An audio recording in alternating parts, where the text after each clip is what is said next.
Bonjour tout le monde et bienvenue dans ce troisième épisode de Pas Content avec Tabibian, dernier épisode de notre triptyque consacré aux mesures sanitaires du gouvernement, passe vaccinal, passe sanitaire et bien sûr l'incontournable confinement. Dans cette troisième édition, on a décidé de recevoir un invité ô combien sulfureux, tant sur les plateaux de télévision qu'auprès de cette communauté que nous formons. Je parle du docteur Martin Blachier. Je sais que vous avez été nombreux dans les commentaires à témoigner votre incompréhension quant au fait que je n'apportais pas la contradiction pendant cette émission à Martin, mais ce n'était pas le but. Je ne l'avais pas fait pour les deux précédents invités, je n'avais aucune raison de le faire cette fois-ci. Le but était de recueillir 3 témoignages de 3 personnes ayant des activités professionnelles et des opinions politiques radicalement opposées les unes aux autres. Ici, dans un premier épisode, on avait reçu quelqu'un d'une sensibilité plutôt très à gauche, dans le deuxième plutôt très à droite. Quoi de mieux qu'un macroniste, eh bien, pour conclure cette série. Alors quand je dis macroniste, bien sûr, je plaisante. Je ne crois pas que Martin Blachier défende Emmanuel Macron. Je pense qu'il exonère Emmanuel Macron. C'est pas la même chose. Notre deuxième invité, vous vous en souvenez, était un schmittien, donc un anti-libéral total, quelqu'un qui croyait à la toute-puissance du pouvoir de l'État.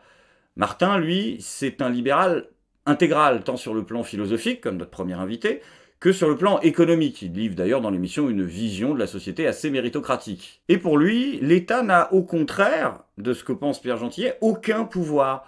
Pour lui, ce sont les acteurs privés, la société civile, et parmi eux ceux qui ont les moyens médiatiques ou économiques, qui ont le pouvoir. Il est extrêmement critique, peut-être même trop, pour que cette vidéo puisse être mise sur YouTube d'ailleurs, envers le Conseil scientifique et le Conseil national de la vaccination, comme il est critique envers l'OMS ou envers un certain nombre de médecins qui se sont particulièrement illustrés pendant cette crise.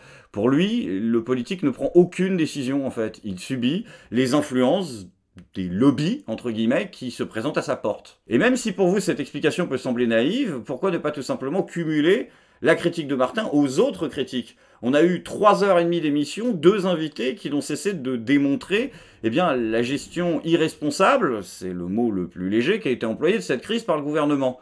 Eh bien, si à cette critique-là, vous voulez rajouter la critique de Martin des institutions comme le Conseil scientifique ou le Conseil de la vaccination qu'il a énoncé pendant cette émission, c'est super. Ça vous permet d'avoir une critique ou une vision complète de la situation. Tout ça pour vous dire que cette émission n'a pas pour vocation à vous présenter des gens qui vont forcément vous plaire. Ça a pour vocation de présenter la pensée de gens qui ont le mérite de proposer quelque chose, soit de controversé, soit d'intelligent. Propos d'ailleurs tellement controversés que cette émission est la seule des 3 que, pour des raisons de sécurité, j'ai décidé de ne pas uploader sur YouTube. Je pense qu'elle respecte les conditions générales d'utilisation de YouTube, mais on va pas jouer avec le feu, parce que la dernière fois c'était le cas aussi, et je me suis pris un strike. Et il n'y aura pas toujours un employé de Google super sympa et anonyme pour aller lever le strike manuellement, parce que ça a été fait manuellement, j'ai pas reçu de mail de Google. Donc merci à lui, big up, mais on va pas continuer à jouer avec le feu. Donc en description de cette vidéo, vous avez le lien vers l'émission. Alors quel était le but de ces 3 émissions? Eh bien le but de ces 3 émissions, c'était de vous fournir un package d'outils, une boîte à outils, comme dirait la Macronie, d'arguments politiques, juridiques, philosophiques, et dans cette émission plutôt scientifique, afin de faire ouvrir au maximum de gens les yeux sur une réalité qui est empirique, qui est concrète. Cette crise a été gérée avec le cul. Et il y a des gens qui ont une très lourde responsabilité sur les mains. Et quand vous allez essayer d'expliquer ça à des gens, en général, le premier contre-argument va être celui du parti pris politique. Bah pas de bol, parce que là, notre invité, justement, il n'a pas de parti pris politique. Et certains l'ont même trouvé beaucoup trop complaisant avec Emmanuel Macron. Donc du coup, raison de plus pour rendre sa critique d'autant plus solide, puisqu'il en arrive à une conclusion quasiment aussi catastrophique que celle de nos 2 précédents invités. Et puisqu'on en est à parler de catastrophe, vous savez, pour ceux qui ont suivi cette émission, qu'elle s'est conclue d'une façon assez bizarre. Donc oui, en réalité, c'est ça qui s'est passé, donc, puisque j'ai vu que dans le chat, vous aviez trouvé la réponse tout seul, c'est le technicien qui a shooté dans la prise, donc Bestel, il a mal mis la cassette, et ça a fait paf.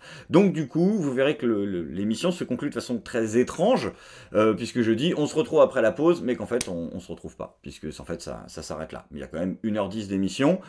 Bien sûr, on a dû tout reconstituer comme on a pu. Il y a des choses qu'on a perdues parce que le fichier, du coup, était corrompu. Il y a des choses qu'on a dû virer aussi à cause de problèmes de son.